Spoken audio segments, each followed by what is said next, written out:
Dzień dobry Państwu, moje nazwisko Tomasz Kaczmarek i do niedawna byłem mieszkańcem Obornik Wielkopolskich i do mieszkańców, także i do władz miasta w tej chwili się zwracam w bardzo ważnej sprawie, która dotyczy w tej chwili podstaw jak gdyby prawnych państwa polskiego. Toczy się ogromna dyskusja na temat sędziów, prokuratorów, w ogóle wymiaru sprawiedliwości. Mam bardzo konkretną sprawę. Chodzi o to, że będą potrzebne Wasze oczy. Będziecie świadkami w sprawie, którą potraktujemy jako w zasadzie show, ponieważ od 8 lat trwa pomiędzy mną a wymiarem sprawiedliwości zażarta walka o honor, o rodzinę, o dobre imię i o wszystko, co w życiu osiągnąłem do 2010 roku, a czego Wy byliście świadkami. Chcę to przypomnieć dla tym osobom, które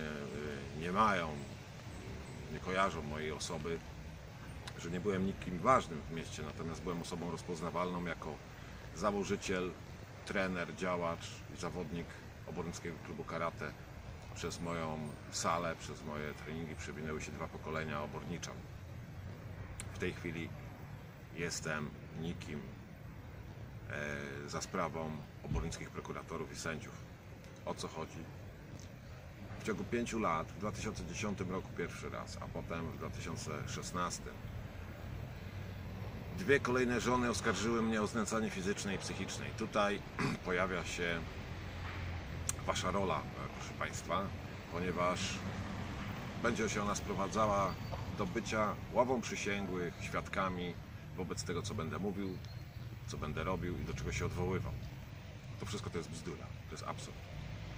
Między innymi zamierzam udowodnić, że ta rozdmuchana kampania w Polsce na temat przemocy w rodzinie jest absurdalna i wykorzystywana tylko i wyłącznie głównie do porachunków małżeńskich, gdzie oczywiście kończy się to tragicznie dla męża, który ma jakiś majątek, do czegoś się doszedł, tak jak to jest właśnie na moim przykładzie.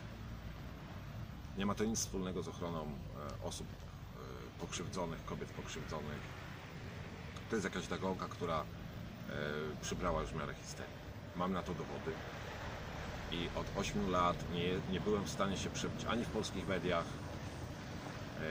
ani tym bardziej w wymiarze sprawiedliwości. W tej chwili przeciwko mnie stoi nie tylko prokuratura i sąd rejonowy w Obornikach, ale prokuratura okręgowa, sąd okręgowy, a nawet prokuratura regionalna. Wszystko się opiera jednak o prokuraturę krajową i będziemy walczyć. Znaczy ja będę walczyć. Absolutnie nie przyznaję się do żadnych takich rzeczy i będę się mówiąc o pewnych rzeczach, będę się powoływał na miasto, a miasto będzie mogło odpowiedzieć, czy tak było.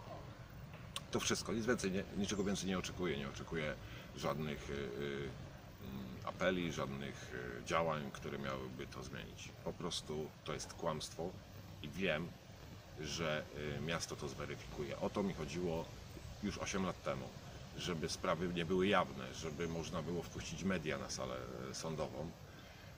Sędzia, która prowadzi obie sprawy karne przeciwko mnie o znęcanie się nad obydwoma żonami, pani Katarzyna Stasiak-Ochocka, kręci tym biznesem, ponieważ przejęła na siebie jak gdyby rolę i ciężar zatuszowania kompromitacji obornickich prokuratorów z 2010 roku.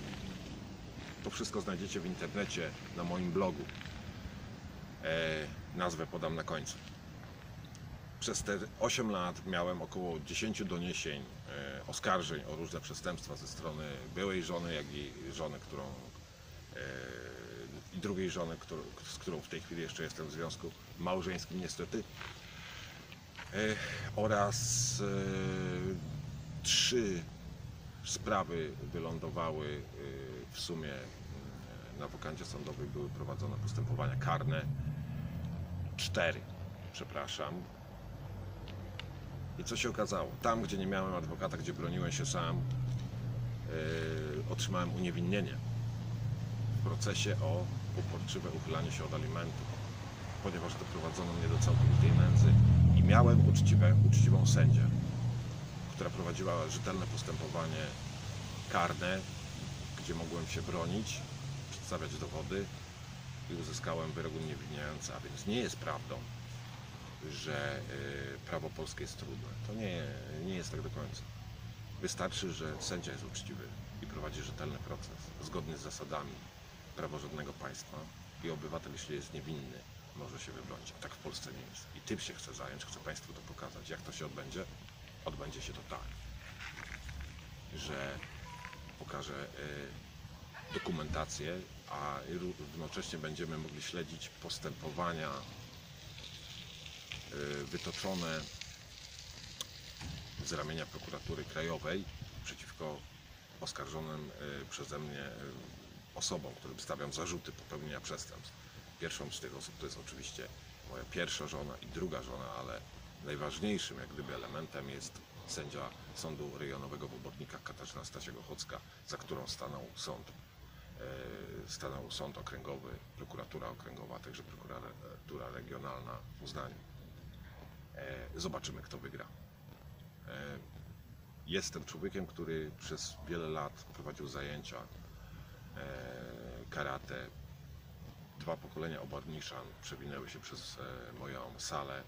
Ludzie mnie znają i będą mogli zweryfikować to, co o mnie mówią na salach sądowych pod płaszczykiem niejawności, aby się nic nie wydało, a to, co widzą, co znają z autopsji, z doświadczenia. To będzie bardzo zacięta walka, ponieważ w grę weszli prokuratorzy, sędziowie, ale również biegli psychiatrzy. Kiedy zobaczyli, że nie mogą sobie dać ze mną rady, posłużyli się psychiatrami z psychuszki w Gnieźnie, którzy stwierdzili u mnie zespół urojeń paranoicznych. Jak się okazało, było to na tyle skuteczne, że udało się pani sędzi Ochockiej skierować mnie na przymusowe leczenie psychiatryczne, mimo że nie udowodniono mi winy. Tutaj w szpitalu w Kościanie, bo właśnie tutaj kręcimy ten materiał, okazało się, że nie jestem chory, cały czas zresztą o tym mówiłem. Przybywam tutaj już 13 miesięcy, nieleczony, gdzie lekarze wydają opinię, że jestem zdrowy psychicznie, nie ma potrzeby przetrzymywania mnie tutaj, a sędzia Ochocka uporczywie szuka punktu zaczepienia, żeby móc jednak mnie w psychiatryku zatrzymać. Oczywiście docelowym ma być psychiatryk w Gnieźnie. 26 października będę najprawdopodobniej w Obodnikach, bo będzie posiedzenie sądu, gdzie będą przesłuchiwani biegli z Gorzowa i z tego co wiem, a nie mam tej opinii jeszcze, że oni również stwierdzili, że jestem zdrowy psychicznie.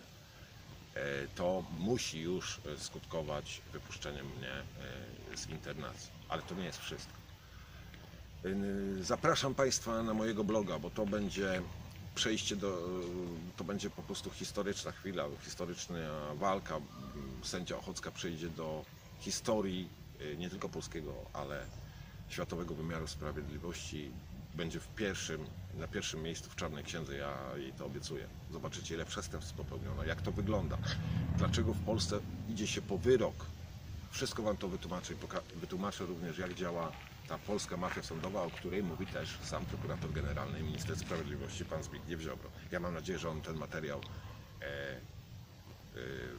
otrzyma, będzie mógł go oglądać, obejrzeć, ponieważ niebawem, mam nadzieję, zgłoszą się do niego posłowie, którzy zweryfikowali już moją sprawę i zajmują się nią, aby nadzorował postępowania, które w wyniku moich działań zostały ponownie wygenerowane. O wszystkim będziemy informować w filmach.